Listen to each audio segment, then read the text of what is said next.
إن الحمد لله نحمده ونستعينه ونستغفره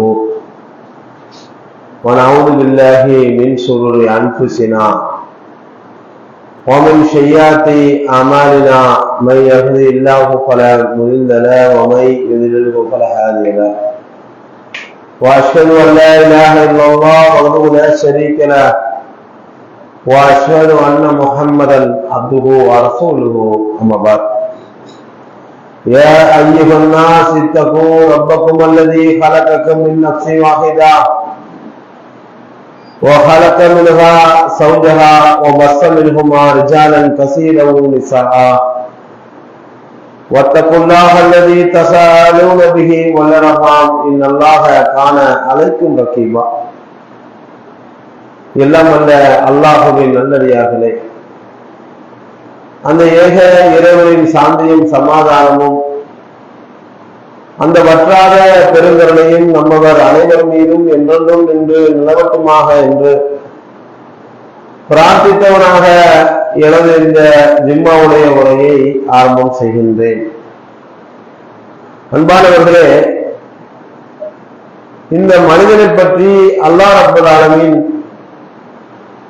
அவனது திருமறை குர்ஆனிலே சொல்லும் பொழுது, யா அய்யுஹல்லதீன ஆமனூ இத்தகுல்லாஹ் ஹக்க துகாத்திஹி வலா தமூதுன்ன இல்லா வ அன்தும் முஸ்லிமூன். ஈமான் கொண்டவர்களே, உங்கள் இறைவனை அஞ்சுகின்ற விதத்தில் அஞ்சிக் கொள்ளுங்கள்.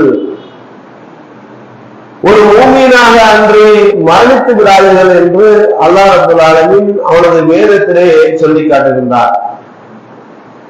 இந்த ஒரு வசனத்தில் ஒரு மனிதன் வாழ்ந்து மரணிக்கும் வரையிலும் இந்த ஒற்றை வசனத்தை மட்டும் பின்பற்றிட்டான் சொன்னா உண்மையிலே அவன் சிறந்த மனிதனாகத்தான் வாழ்ந்து கொண்டிருக்க முடியும்.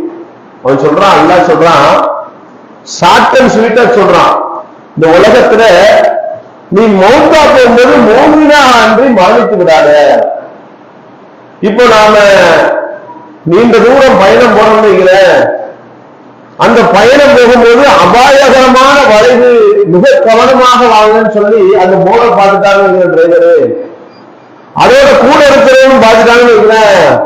வேகமா போகும்போதெல்லாம் நாம சொல்லுவோம் டிரைவர்கிட்ட, பாய் அபாயகரமான வளைவுகள் நிறைந்த பகுதி, போர்டெல்லாம் பார்த்தோம், கொஞ்சம் கவனமா போங்க, கவனமா போங்க, பைய போங்கன்னு சொல்லிக்கிட்டே இருப்போம். என்ன காரணம்? அது அபாயகரமான பாதை. இந்த உலகத்துல நீ வாழும்போது மூமியா இல்லாம மௌத்தா போறாத, அல்லாஹ் சொன்ன அந்த வார்த்தை. அப்போ மூமினாக இருக்கணும்னு சொன்னா ஒரு மனிதன் எப்படி இருக்க முடியும்? அதையும் அல்லாஹ்வுடைய தூதர்கள் அழகாக சொல்லுறாங்க. மூமின் யார் தெரியுமா? அவன் அல்லாஹ்வை முழுமையாக நம்பக்கூடியவனாக இருப்பான். அல்லாஹ்வுடைய தூதரை நம்பி அதன்படி வாழ்க்கையை அமைத்துக் கொள்ளக்கூடியவனாக இருப்பான். அல்லாஹ்வுடைய வேதத்தை அதை நம்பி வாழக்கூடியவனாக இருப்பான். அல்லாஹ்வுடைய மாணவர்கள் இருக்காங்கன்னு நம்புவான். அது மட்டும் இல்லாம இந்த உலகத்துல ஒரு நாள் இவன் வாழக்கூடிய மனிதன் இந்த உலகம் அழியக்கூடிய ஒரு நாள் ஏற்படும். அந்த கியாமத்து நாளை யாரெல்லாம் நம்புறாங்களோ ஆக இவர்தான் மூமினாக இருக்க முடியும் என்று அல்லாஹ்வுடைய தூதர்கள் சொல்றாங்க. அப்ப இந்த உலகத்துல இத்தனை விஷயத்தை ஒரு மனிதன் நம்பி வாழ்றாரு இல்ல, அவரு வட்டிக்கு வாங்கக்கூடியவராக இருப்பாரா? அந்நிய பெண்ணிடத்துல பேசக்கூடியவர்களாக இருப்பாங்களா? மோசடி செய்பவர்களாக இருப்பாங்களா? நாம சிந்தித்து பார்க்கணும். இதையெல்லாம் தான் அல்லாஹ்வுடைய தூதர்கள் சொல்றாங்க, நீங்கள் கவனமாக இந்த உலகத்தை கடந்து சென்று விடுங்கள், மறுமையை நோக்கி உங்களுடைய பயணங்களை அமைத்துக் கொள்ளுங்கள் என்று பல கட்டத்தில் அல்லாஹ்வுடைய தூதர்கள் உபதேசம் செய்து கொண்டே இருந்தாங்க. ஒரு விஷயத்துல நமக்கு முழு நம்பிக்கை இருக்கும். அல்லாஹ் சொல்றாங்க, இன்னல் மௌத்தல்லதி தப்பினோடு விரண்டாடி கொண்டிருக்கின்ற மரணம் உங்களை அடைந்தே தீரும். இதுல யாருக்காவது மாற்று கருத்து இருக்கா? நம்மளோடு வாழ்ந்த நம்மளோடு பாருங்க, நம்முடைய குடும்பத்தாக இருக்கட்டும், நண்பர்களாக இருக்கட்டும், அவர்களெல்லாம் நாம் மறைத்தவர்களை நாம் எண்ணி பார்ப்போம். நம்மளோடு இருந்தாங்களே, இப்ப இல்லைய, கடந்த நோம்புல நம்மளோட நோம்பு வச்சாங்களே, நோம்பு இருந்தாங்களே, இந்த வருஷத்துல இல்லைன்னு சொல்லி நாம் எண்ணக்கூடியவர்களாக இருப்போம். என்ன காரணம்? மௌத்து யாராக இருந்தாலும் அது வந்து அடைந்தே திரும்புவதில் மாற்று கருத்து இல்லை. இதே போல அந்த மறுமை நாள் ஒரு நாள் இருக்குன்னு நாம நம்புறோமா? நாம சிந்தித்து பார்க்கணும். அதிகமான மக்கள் மறுமையை மறக்கக்கூடிய தருணம் எது தெரியுமா? அது யாரா இருந்தாலும் மறுமை எந்த கட்டத்துல மறந்துடுவான்னு சொன்னா, உலக இன்பத்துல உலக செல்வத்தின் பின்னாடி போறவங்கள அதிகமான மக்கள் மறுமையை மறந்துடுவாங்க. நாம சொல்லுவோம், வாய் வாங்கி பள்ளிவாசலுக்கு அல்லாஹ்வுடைய நெருக்கத்தை பெறணும்னு சொன்ன பள்ளிவாசலோடு நாம அதிகம் நெருக்கமாக இருக்கணும், நன்மையான காரியங்களை பங்கு கொள்வோம் சொல்லும் போது இவருக்கு முன்னாடி வந்து நிக்க வேண்டும் சொன்னா, என்னுடைய வியாபாரம் இருக்கு, என்னுடைய வேலை இருக்கு, இந்த உலகத்தை பற்றி அதிகம் சிந்திப்பதனால்தான் அவர் பள்ளிவாசலோடு இருக்கக்கூடிய தொடர்பை குறைத்துக் கொள்ளக்கூடியவராக இருப்பார். ஆக மொத்தத்தில் இந்த செல்வம் என்ன செய்யும் சொன்னா, நம்மை வழி தவற செய்துவிடும் என்பதை நாம புரிந்து கொள்ளணும். அல்லாஹ்வுடைய தூதர் அவர்கள் இந்த செல்வத்தை அதிகம் சேர்த்தீங்கன்னு சொன்னா மறுமையில வெற்றி பெறலாம்னு சொன்னாங்கல்ல. அல்லாஹ்வுடைய தூதர் சொல்றாங்க, சொர்க்கத்தில் அதிகமான பேரை ஏழைகளுக்காக பார்ப்பேன் என்பதாக சொல்றாங்களே. அப்ப நாம சிந்தித்து பார்க்கிறோம், இந்த உலகத்துல மறுமையை எண்ணி எண்ணி வாழக்கூடியவர்களாக இருக்கணும். இந்த செல்வத்தை அதிகம் சேர்த்தவர்கள் சுகபோகமான வாழ்க்கையை வாழக்கூடிய அவர்கிட்ட போய் கேட்டீங்கன்னு சொன்னா அவங்க என்ன சொல்லுவாங்க தெரியுமா? செல்வத்தை கொண்டு நான் பெருசா ஒண்ணு சாதிக்க முடியலன்னு சொல்லுவாங்க. நீங்க பாத்தீங்கன்னு சொன்னா கடந்த மாசத்துல அமெரிக்காவை சார்ந்த மிகப்பெரிய கோடீஸ்வரங்க, அவர் யாருன்னு சொன்னா இந்த ஆப்பிள் நிறுவனத்துடைய முக்கிய பொறுப்பில் இருக்கக்கூடிய கிட்டத்தட்ட ஸ்டீவ் ஜாப்ஸ் என்கிற அமெரிக்கர். இவருக்கு பல்லாயிரக்கணக்கான கோடி சொத்துக்களை கொண்ட இந்த ஸ்டீவ் ஜாப்ஸ் என்ன செய்றார் தெரியுமா? திடீர்னு அவருக்கு ஒரு வயிற்றுல வேதனை பார்த்தோம்னு சொன்னா, அவருக்கு அந்த வயிற்றுல உள்ள கணையத்துல ஒரு கேன்சர் சொல்லி டாக்டர் சொல்லிட்டாங்க. உடனடியாக அவருக்கு தான் கோடிக்கணக்கான சொத்துக்கள் இருக்க, செல்வங்கள் இருக்க, உடனடியாக ட்ரீட்மெண்ட் பண்ணிடலாம்னு சொல்லி போனா டாக்டர் சொல்லிட்டாரு, இத்தனை நாள் தான் நீங்க வாழ்வீங்க என்ற அந்த வார்த்தையை கேட்ட உடனே இவரு இறுதி தருணம் மரண படுக்கையில் இருக்கும்போது பதிவு செய்தார், என் செல்வங்களை கொண்டு என்னால எதையும் சாதிக்க முடியல, என்னை அழைத்து செல்வதற்கு வகவகையான வாகனங்கள் இருக்கு, டிரைவர்கள் இருக்கிறாங்க, அழகாக சமைத்து போடுவதற்கு எத்தனையோ பேர் இருக்கிறாங்க, இப்படி எல்லாம் இருக்கிறாங்க. ஆனா என்னுடைய இப்ப அனுபவிக்கக்கூடிய இந்த வேலையை யாரும் சுமக்க முடியாது, என் செல்வங்களை கொண்டு என்னுடைய வேலையை கூட போக்க முடியாதுன்னு சொல்லி அவரை பதிவு செய்யறார் மரண தருவாயில. அப்போ செல்வங்களை கொண்டு இந்த உலகத்தை எதையும் சாதித்து விட முடியாது. சரி, நீண்ட காலம் வாழ முடியுமா? சில பேரை பார்த்தோம் சொன்னா நீண்ட காலம் வாழணுங்கிற ஆசை இருக்கும். அந்த செல்வம் படைத்தவர்கள் 150 வருஷம் 200 வருஷம் வாழ்ந்ததாக ஏதாவது வரலாறு இருக்குதா? கண்ணு முன்னாடி வாழ்ந்தவர் யாரு? Michael Jackson. இவரை தெரியாத யாருமே இருக்க முடியாது. மைக்கேல் ஜாக்சன் சொன்னா உலக அளவுல பெரிய ஹீரோங்க. அவர் என்ன செய்றாரு தெரியுமா? ஒரு ஆசைப்படுறாரு. அவருடைய சொத்து மதிப்பு 16,000 கோடிக்கு மேல. இவ்வளவு சொத்துக்களை கொண்ட மைக்கேல் ஜாக்சன் சொல்றாரு, நான் 150 வருஷம் இந்த உலகத்துல வாழணும்னு நினைக்கிறார். பெரியவங்க 150 வருஷம் வாழணும், அதற்காக என்ன செய்யணும்னு சொன்னா இவர் முடிவெடுக்கிறாரு.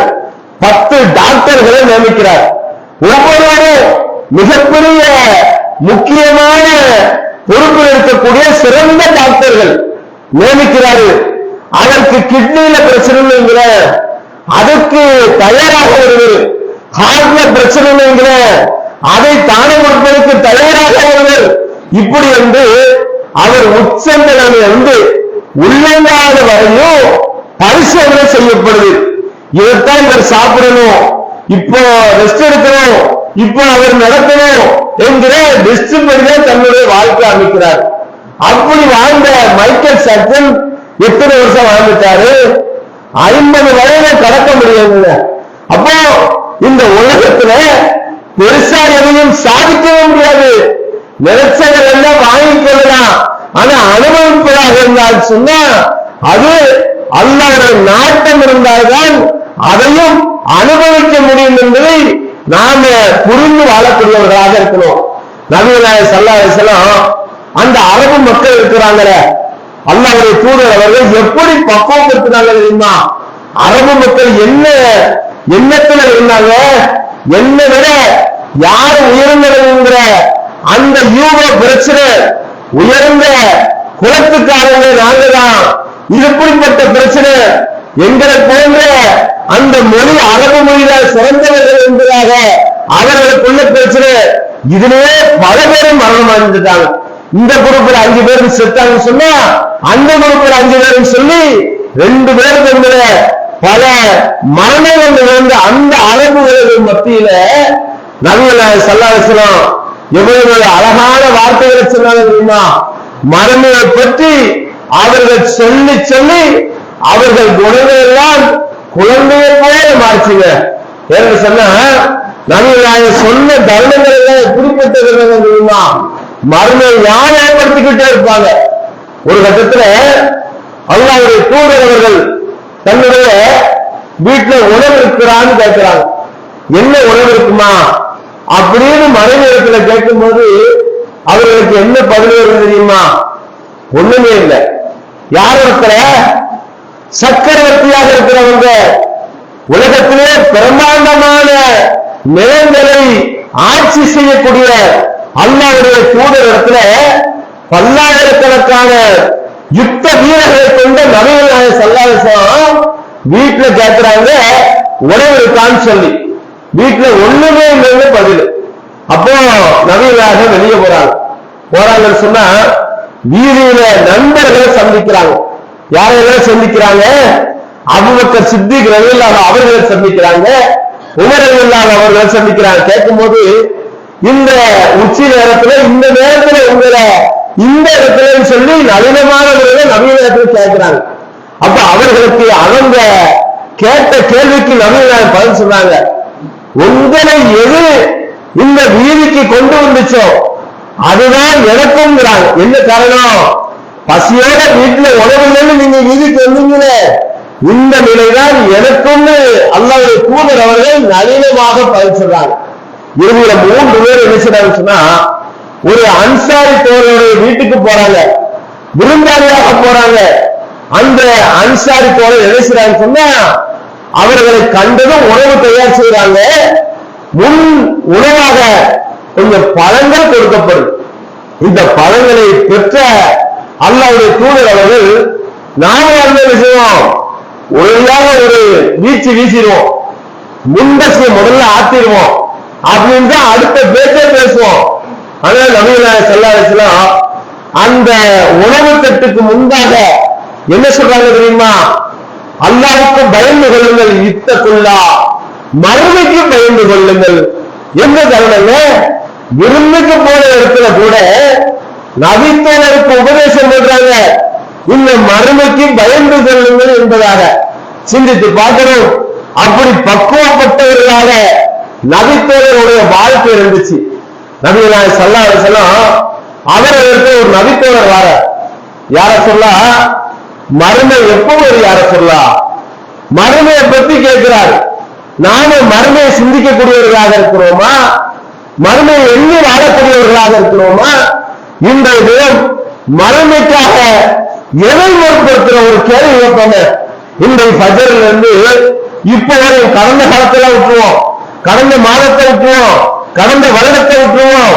நாம ஒரு கேள்வி கேட்கலாம், இன்றைய தினம் எவ்வளவு சம்பாதிச்சீங்க அப்படின்னு கேட்டா ஒவ்வொருத்தரும் எவ்வளவு பதில் சொல்லுவோம்.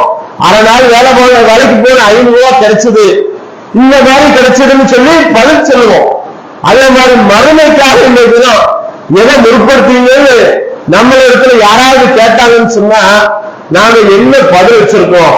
உடலாலோ பொருளாலோ இன்னைக்கு மறுமைக்காக நான் இதை சேர்த்தேன். பஜர தொழுகிட்ட பதில் சொல்லிடுவோம். பஜர மறுமைக்கான தேடலா சிந்தித்து பார்க்கணும். அல்லாஹ்வுக்கு செய்ய வேண்டிய வணக்கம் என்பது கட்டாய கடமை. அல்லாஹ்வுக்கு நன்றி செலுத்துவது ஒரு மூமினுடைய கடமையான ஒரு காரியம். அது அல்லாம மறுமைக்காக நான் இதை சேர்ப்பேன்னு சொல்லுவதற்கு நம்மளுக்கு என்ன இருக்கு? சிந்தித்து பார்க்கிறோம். இந்த உலகத்துல சேர்ப்பது எல்லாம் நம்முடைய வாரிசுக்கானது, நமக்கானது இல்லை. நமக்கானது எதுன்னு சொன்னா மறுமைக்காக என்று நாம சேர்க்கிறது, அதுதான் நமக்கானது என்பதை நாம புரிந்து கொள்ளணும். அப்படி அந்த நபித்தோழர் இடத்துல அல்லாஹ்வுடைய தூதர்கள் கேட்ட உடனே திரும்ப கேட்கிறாங்க, மறுமை எப்ப வரும்னு கேட்கலப்பா, நீ மறுமைக்காக என்ன சேர்த்த, நீ எதை முற்படுத்தின? அந்த உடனே அல்லாஹ்வுடைய தூதர் இடத்துல அந்த நபித்தோழர் சொல்றாரு, யார சொல்லலாம், நான் மறுமைக்காக எதையும் சேர்க்கல, மறுமைக்காக எதையும் சேர்க்கலன்னு ஒரு மனிதர் சொல்றாரு. எதை சேர்த்த? ஒண்ணுமே சேர்க்கல. அப்போ அடுத்த வார்த்தை என்ன சொல்றாரு தெரியுமா? நான் அல்லாஹ்வையும் என்னுடைய தூதரையும் நேசித்ததை தவிர வேற ஒன்றையும் சேர்க்கல. இப்படியாப்பட்ட வார்த்தை ஒரு நபித்தோழர் வருதுன்னு சொன்னா இந்த உலகத்துல எதையாவது சேர்த்திருப்பாங்க. மறுமையை எண்ணியே தன்னுடைய வாழ்க்கையை அமைச்சிருக்கிறார். அதனாலே சொல்றாரு, அல்லாஹ்வின் தூதரையும் நேசித்ததை தவிர வேற ஒன்றையும் சேர்க்கல. மறுமைக்காக அமல்களை செய்வதிலே நோக்கமாக இருக்கிறார். உடனடியாக அல்லாஹ்வுடைய தூதர் அவர்கள் பதில் சொல்றாங்க, நீ மறுமைக்காக எதையும் சேர்க்கலையா? அல்லாஹ்வின் தூதரையும் நேசித்ததை தவிர நீ யாரை இந்த உலகத்தில் நேசித்தியோ அவர்களோடு நீ மறுமையில் இருப்பேன்னு சொல்றாங்க. எப்படியாப்பட்ட பதில் வருகிற இந்த உலகத்துலனா அல்லாஹ்வின் தூதரை நேசித்த காரணத்தினால் அவர்களோடு மறுமையில் இருப்பேன்னு சொன்னா சொர்க்கத்திற்குரியவராக ஆகிவிடுவாரு. இதை சொன்ன உடனே அந்த நபித்தோழர் சந்தோஷத்தில் திளைக்கிறார். சொல்றாரு, நான் என்னுடைய தோழர் அபூபக்கரை நேசிக்கிறேன், என்னுடைய தோழர் உமர் அவர்களை நேசிக்கிறேன், என்னுடைய ரப்ப அல்லாஹ்வை நேசிக்கிறேன், என்னுடைய தூதரை நேசிக்கிறேன்.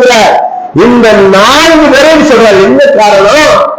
இவர்களெல்லாம் நேசித்ததன் காரணமாக இவர்களோடு மறுமையில் இருப்பேன்.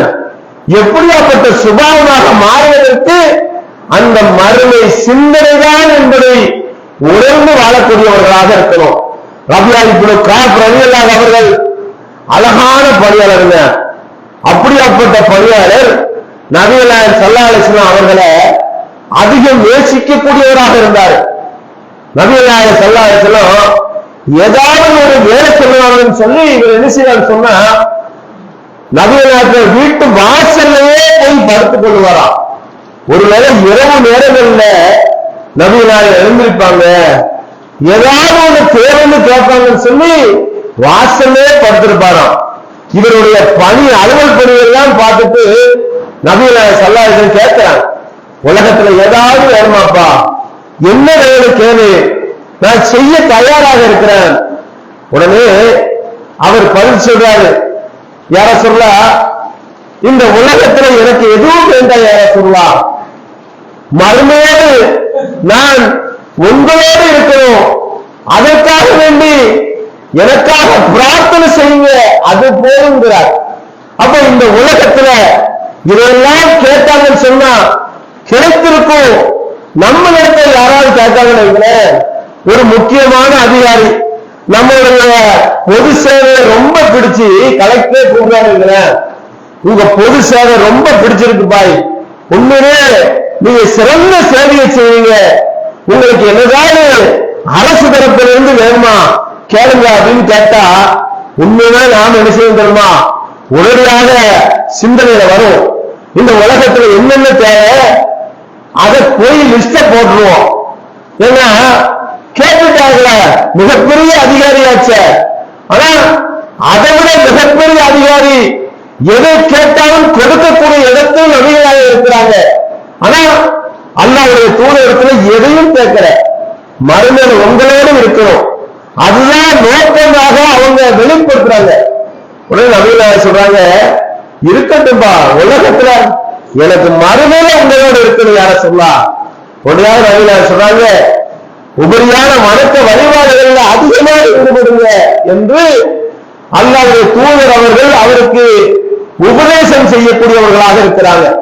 அப்ப நாம சிந்தித்து பார்க்கிறோம், இந்த உலகம் என்பது அற்பத்திலும் அற்பம், மறுமைதான் சிறந்தது. மறுமைதான் நிலையானது, அதுதான் சிறந்ததாக நாம தேர்வு செய்யும் பொழுது இந்த உலகத்துல பேராசை கொள்பவர்களாகவோ பெரிய உலகத்திலே சாதிச்செல்லாம் என்று எண்ணத்தினோ நாம வாழ்ந்தோம் சொன்னா மறுமை என்பது நமக்கு கேள்விக்குறியாகிவிடும் என்பதை புரிந்து அல்லாஹ்வுக்கு பயந்தவர்களாக வாழ்ந்து மரணிக்கக்கூடிய பாக்கியத்தை தர வேண்டும் என்று கூறி என்னுடைய முதல் உரையை நிறைவு செய்கிறேன்.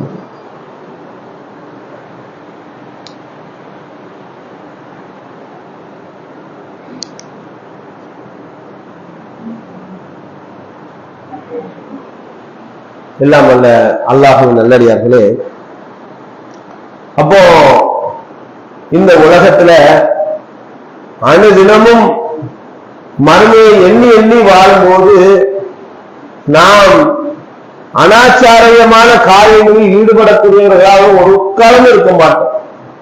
கிடைக்கக்கூடிய நேரத்தை மறுமையில் பயன்பெறக்கூடிய ரீதியில நம்மளுடைய அமல்களை செய்யக்கூடியவர்களாக இருக்கிறோம். சிந்தித்து பார்க்கணும். புத்திசாலித்தனமான மூமின் யாருன்னு கேட்கும்போது அல்லாஹ்வுடைய தூதர் அவர் சொல்றாங்க, மரணத்தை எண்ணி எண்ணி யார் வாழக்கூடியவர்களாக இருக்கிறாங்களோ அவர்கள்தான் புத்திசாலித்தனமான மூமின் என்று அல்லாஹ்வுடைய தூதர் அவர்கள் சொல்றாங்க. அப்போ நபித்தோழர்களுடைய வாழ்க்கையில அதிகம் மறுமை எண்ணக்கூடியவர்களாக இருந்தாங்க, மரணத்தை எண்ணியே வாழக்கூடியவர்களாக இருந்தாங்க. ஆனா சுரலி இல்லாதவர்களும் அதுபோல அலிரலி அவர்களும் என்ன செய்யறாங்க தெரியுமா, ஒரு நாள் பள்ளிவாசல்ல அமர்ந்து பேசிக்கிட்டு இருக்காங்க. மறுமை நாள் எப்போ வரும் என்று பேசிக்கிறாங்க. அந்த சந்தேகத்தை தீர்த்துக் கொள்வதற்காக அல்லாஹ்வுடைய தூதரவர்களை சந்திச்சு கேட்கிறாங்க, யார சொல்லா மறுமை எப்போ வரும் யார சொல்லா. அப்போ அல்லாஹ்வுடைய தூதரவர்கள் சொல்றாங்க, மறுமை எந்த நேரத்தில் வரும், கண்ணை மூடி முழிப்பதற்குள்ளாக கூட மறுமை வந்துவிடும். அதுபோல ஒரு கட்டத்தில் சொல்றாங்க, ஒரு வியாபாரி தன்னுடைய போர்வையை விரித்து வியாபாரத்தை செய்து அந்த காசை வாங்குவதற்குள்ளாக கூட அந்த மர்மை வந்துவிடும். சில நேரம் திடுக்கிடக்கூடிய நிகழ்வு ஏற்படுறீங்களே, அந்த நேரத்துல அல்லாஹ்வுடைய தூதர் நேர பள்ளி வாசல்கள் வாங்கிடுவாங்க. என்ன காரணம், ஒருவேளை மர்மம் வந்துச்சோ, உலகம் அழிக்கப்பட்டுமே என்று பயந்தவர்களாக நபிகளாக இருந்தாங்க. ஏன்னா முன்பின் பாவம் மன்னிக்கப்பட்ட நபிகளாகும் உலகத்துல தன்னுடைய நேரத்தையும் காலத்தையும் எந்த அளவுக்கு கவனமாக செலவழிக்கக்கூடியவர்களாக இருந்தாங்க. நாம சிந்தித்து பார்க்கிறோம். இது போல மிகப்பெரிய அருட்கொடை என்று சொன்ன வாலிப பருவமும் ஓய்வான நேரம் என்று அல்லாஹ்வுடைய தூதர் சொல்றாங்க. நமக்கு முடிந்த அளவுக்கு நம்முடைய நேரங்களை அல்லாஹ்வுடைய பாதையில நல்வழி பக்கம் அழைக்கக்கூடிய சிறந்த பணியை நாம செய்யக்கூடியவர்களாக இருக்கிறோம். அதிகமான பேர் என்ன செய்யறாங்கன்னு சொன்னா, கிடைச்ச நேரத்தை என்ன செய்வாங்க தெரியுமா, சும்மா இருந்து மொபைல பார்த்துக்கிட்டே இருப்பாங்க. என்ன பார்த்துட்டு நாம கணக்கு பண்ணுவோம், அரை மணி நேரத்தை நாம இந்த மொபைல்ல பயன்படுத்துறோம். இதன் மூலம் உலகத்துல என்ன கிடைச்சது, சரி உலகத்துல ஒண்ணு கிடைக்கல, மறுமையில் என்ன கிடைச்சது நாம சிந்தித்து பார்த்தோம் சொன்னா ரெண்டுமே இழப்பாகத்தான் இருக்கும். மறுமைக்காகவும் இந்த போன்ல பார்த்து வச்சு பேசணும் இல்ல, உலகத்திலாவது எது கிடைச்சுதா இல்ல. ஆனா புத்திசாலிகள் தெரியுமா, கிடந்த அந்த ஓய்வு நேரத்தை அல்லாஹ்வுடைய பாதையில செலவழிக்கக்கூடியவர்களாக இருக்கணும், நன்மையின் பக்கம் அழைக்கக்கூடியவர்களாக இருக்கணும். சிறந்த சமுதாயம் எது என்று கேட்கும்போது இந்த அல்லாஹ்வுடைய தூதர் முகமது நபி ஸல்லல்லாஹு அலைஹி வஸல்லம் அவருடைய உம்மத்து தான் என்று அல்லாஹ்வுடைய தூதர் அவர் சொல்றாங்க. என்ன காரணம்? இவர்கள் தான் நன்மை ஏவுபவர்களாகவும் தீமையை தடுக்கக்கூடியவர்களாகவும் இருக்கிறாங்க. அப்போ அந்த சிறந்த சமுதாயமாக நாம் இருக்கோம் சொன்னா, அதில் ஒருவராக இருக்கோம் சொன்னா, நாம அந்த பணியை செய்யக்கூடியவர்களாக இருக்கிறோமா? சிந்தித்து பார்க்கணும். நேரத்தையும் காலத்தையும் அல்லாஹ்வுடைய பாதையில் மறுமைக்காக செலவு செய்யக்கூடியவர்களாக நாம் இருந்தோம் சொன்னா, சிறந்த பரிசாக அது மறுமையில் நமக்கு கிடைக்கும் என்பதை புரிந்து கொள்ளணும். இந்த உலகத்துல சில பேருக்கு சந்தோஷமான வாழ்க்கையை அல்லாஹ் ஏற்படுத்தி கொடுத்துருவான். அந்த சந்தோஷமான வாழ்க்கை என்பது ரெண்டு மாதிரி இருக்கும். என்ன ஒண்ணு செய்து எப்படி இருக்குன்னு சொன்னா, இவர் நல்ல அல்லாஹ்வுக்கு பயந்த ரீதியில மறுமையை எண்ணி எண்ணி வாழ்ந்து தன்னுடைய குடும்பத்தாரையும் அனுசரித்து கொண்டு போவார். நேரம் காலம் எல்லாம் மறுமையை சொல்லி சொல்லி குடும்பத்தாரை அழைத்து செல்வார். இப்படியாப்பட்ட சந்தோஷம் இவருக்கு எப்படிப்பட்ட பாக்கியம் தெரியுமா? மறுமையில அவர்களோடு வாழக்கூடிய பாக்கியம். அவர்களுக்கு அல்லாஹ் என்ன செய்வான்? சிறந்த மூமினாக உலகத்தில் வாழ்ந்ததனால தன்னுடைய வழக்கரத்தில் ஏடுகளை வழங்கப்படுமா. அதே வேற வழியில் சந்தோஷப்பட்டிருப்பாரு. எப்படி? ஆண் பிள்ளைகள் 2 பேர் இருக்கும், பெண் குழந்தைகள் 2 குழந்தைகள் இருக்கும். இந்த 4 குழந்தைகளோட சந்தோஷமாக இருப்பார். மறுமையை சொல்லி வளர்த்திருக்க மாட்டாரு. இன்னொரு எப்படி வாழணும் சொல்லி வளர்த்திருக்க மாட்டாரு. உலகத்துல எதை கேட்டாலும் செய்து கொடுப்பவராக இருப்பார். எத்தார் எனக்கு இப்படியாப்பட்ட ஆடை உடனே வாங்கி கொடுத்துருவார். எத்தார் எனக்கு இப்படியாப்பட்ட போன் உடனே வாங்கி கொடுத்துருவாரு. இவரும் வீட்டுல பெரிய டிவியை போட்டு தன்னுடைய நேரத்தையும் காலத்தையும் செலவழிக்கக்கூடியவராக இருப்பாரு. அதன் மூலம் சந்தோஷப்படக்கூடியவர்களாக இருப்பாரு. நன்மையை சொல்ல மாட்டாரு, தீமையை தடுக்க மாட்டாரு. இப்படியாப்பட்ட அத்தையோக்குன்னு சொல்லி நபிகள் சொல்றாங்க. இவர் மானக்கேடான காரியத்தை அங்கீகரித்த குடும்ப தலைவர். இவனுடைய நிலை என்ன தெரியுமா? அல்லாஹ் மறுமையில் என்ன செய்வானா, அவருக்கு முதுகுக்கு பின்னால் ஏடுகள் வழங்கப்படுமா. அப்ப முடிவெடுத்துக் கொள்ளணும், மறுமை நஷ்டம்தான், நரகம் தான் எனக்கு என்று முடிவெடுத்துக் கொள்ளுன்னு சொன்னா, இந்த உலகத்துல மறுமையை மறந்து வாழ்ந்த காரணத்தினால சிந்தித்து பார்க்கணும். அந்த மறுமை நாள்ல சில பேர் என்ன செய்வாங்க தெரியுமா? என்ன செய்யன்னு சொல்லி திக்கு முக்காடி நிற்பான். ஜும்மாவோட நேரம் கூட வந்திருக்கும், அசால்ட்ட உலகத்துல சேர்ப்போமே சொல்லி பொதுமோக்காக இருப்பாங்கள. இப்படி தன்னுடைய நேரத்தையும் காலத்தையும் வீணாக கழித்து விட்டு நிர்கதியாக மறுமையில அப்படியே நிற்கும் பொழுது இவர்கள் கூட்டமாக நினைச்சவர்கள்னா அல்லாஹ்வுடைய சிபாரிசு கிடைக்காதா, நமக்காக பரிந்து பேச ஆள் இருக்க மாட்டாங்களான்னு சொல்லி தடுமாறி நிற்கக்கூடிய நிலையில அங்க ஆதம் அலைஹிஸ்ஸலாம் அவர்களை பார்ப்பாங்களாம். இந்த ஆதம் அலைஹிஸ்ஸலாம் நிக்கிறாங்க, நம்முடைய மூதாதையர் ஆச்சு, நம்முடைய தந்தை ஆச்சு, இவர்கிட்ட சொல்லும் சொன்னா அல்லாஹ்விடத்துல பரிந்துரை செய்வாங்கன்னு சொல்லி இந்த கூட்டம் போகுமா. அப்படியே ஆதம் அலைஹிஸ்ஸலாம் போய் நிக்குமா. ஆதம் அலைஹிஸ்ஸலாம் அவர்களே எங்களுக்காக நீ பரிந்து பேசுகிறேன். ஆதம் அலைஹிஸ்ஸலாம் சொல்லுவாங்களாம், தவறெடுத்து விட்டு அல்லாஹ்வை எப்படி சந்திக்க முடியுமே தெரியலையேன்னு சொல்லி பயந்தவர்களாக அப்படி ஒதுங்கி இருப்பாங்களாம். என்னால முடியாது, அல்லாஹ்வை இதுபோல ஒரு கோபத்தை நான் பார்த்ததே இல்லைன்னு சொல்லி ஆதம் அலைஹிஸ்ஸலாம் அவர்கள் அப்படி சொல்லுவாங்களாம். போங்க, நீங்க நூஹ் அலைஹிஸ்ஸலாம் போங்க. அப்படியே அந்த கூட்டம் போகுமா. நூஹ் அலைஹிஸ்ஸலாம் அவர்களிடத்துல போய் நிற்குமா. நூஹ் அலைஹிஸ்ஸலாம் அவர்களே எங்களுக்காக வேண்டி அல்லாஹ்விடத்துல பரிந்து பேசுங்களே. நூஹ் அலைஹிஸ்ஸலாம் சொல்லுவாங்களா, என்னால முடியாது, அல்லாஹ்வை இப்படிப்பட்ட கோபத்துல நான் பார்த்ததே இல்லைன்னு சொல்லி அதே பதில் நேர நூஹ் அலைஹிஸ்ஸலாம் சொல்லுவாங்களா, போங்க இப்ராஹிம் அலைஹிஸ்ஸலாம். இப்ராஹிம் அலைஹிஸ்ஸலாம் யா ஹைரல் பரியா, வாழும் மனிதர்களே சிறந்த மனிதராச்ச. நேர இந்த கூட்டம் இப்ராஹிம் அலைஹிஸ்ஸலாம் போனா இப்ராஹிம் அலைஹிஸ்ஸலாம் அவர்களே அல்லாஹ்வுடைய நண்பராச்சன்னு சொல்லி இந்த கூட்டம் போய் சிபாரிசுக்கு நிற்கும் போது இப்ராஹிம் அலைஹிஸ்ஸலாம் சொல்லுவாங்களாம், என்னால முடியாது, நீங்க போங்க மூசா அலைஹிஸ்ஸலாம் அவர்களிடத்துல.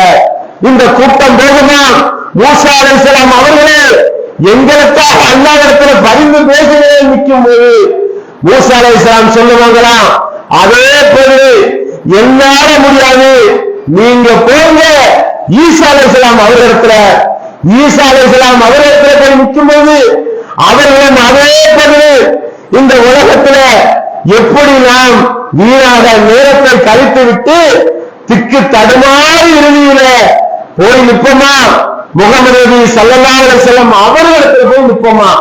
யா ரசூலல்லாஹ், எங்களுக்காக வேண்டி அல்லாஹ்விடத்துல பரிந்து பேசுகிறேன் என்று கேட்கும் போது அல்லாஹ்வுடைய தூதர் அவர்கள் வாக்கு கொடுத்திருக்காங்களே, என்னுடைய உம்மத்துக்கு நான் பரிந்து பேசுவேன் சொல்லி அங்கே இந்த கூட்டத்திற்காக இந்த மக்களுக்காக போய் அல்லாஹ்விடத்துல போய் அப்படி முன்புக்கு போய் நின்று அல்லாஹ்வை போற்றி புகழ்ந்து விட்டு அல்லாஹ்வை கண்டு அப்படி சஜிதாவில் வீழ்ந்து விடுவார்களாம். அப்படி வீழ்ந்து கிடந்த நபிநாயகத்தை அல்லாஹ் ரப்பல் ஆலமீன் நீண்ட நேரம் கழித்து எழுந்திருங்கன்னு சொல்லி உத்தரவிடுவானாம். எழுந்திருத்த உடனே அல்லாஹ் ரப்பல் ஆலமீன் நபிநாயகத்துக்கு நான் சொல்லக்கூடியவர்களுக்கு மட்டும் சில நிபந்தனையோடு பரிந்துரை செய்யும்படி ஏவாகலாம். யாரு? நபிநாயகத்துக்கு அல்லாஹ் ஏவானாம். அதற்கு பிறகு அல்லாஹ்வுடைய தூதர்கள் இன்னாரு மட்டும் பரிந்துரைக்கப்பட்டு சொர்க்கத்திற்குள் நுழைவாகலாம். மீண்டும் ஒரு கூட்டம் அதே போல நரகத்திற்காக நிற்பவர்கள் அல்லாஹ்வுடைய தூதர்கள் மீண்டும் கேட்பார்களாம். மீண்டும் நபிகள் நாயகம் ஸல்லல்லாஹு அலைஹி வஸல்லம் அவர்கள் அல்லாஹ்விடத்துல போய் அதே போல போற்றி புகழ்ந்து விட்டு சஜிதாவில் கிடந்து எழுந்திருத்து மீண்டும் நிபந்தனையோடு அல்லாஹ் அனுமதிப்பானாம். இறுதியாக ஒரு கூட்டம் நரகத்துக்குரிய கூட்டமாக இருக்குமா? யார் தெரியுமா? இந்த உலகத்துல நயவஞ்சகராக வாழ்ந்தவர்கள், அல்லாஹ்வுக்கு நன்றி கெட்டவர்களாக வாழ்ந்தவர்கள், இந்த உலகத்துல நயவஞ்சகராக அங்கேயும் இல்லாம இங்கேயும் இல்லாம நடந்து கொண்டிருப்பாங்களே, அவர்களும் அல்லாஹ்வுக்கு இணை வைத்தவர்களும் நரகத்துக்குரியவர்களாக மாறிவிடுவார்கள். சிந்தித்து பார்க்கிறோம். இந்த உலகத்துல மிக கவனமாக அல்லாஹ்வுக்கு பயந்து வாழ்ந்து மரணிக்கக்கூடிய பாக்கியத்தை அல்லாஹ் ரப்பல் ஆலமீன் நம் அனைவருக்கும் தந்தரல வேண்டும் என்று பிரார்த்தித்தவனாக எனது இந்த ஜும்மாவுடைய உரையை நிறைவு செய்கிறேன். வாஜிதாவனா அல்ஹம்துலில்லாஹி ரப்பில் ஆலமீன். அஸ்ஸலாமு அலைக்கும் வரஹ்மத்துல்லாஹி வபரகாத்துஹு.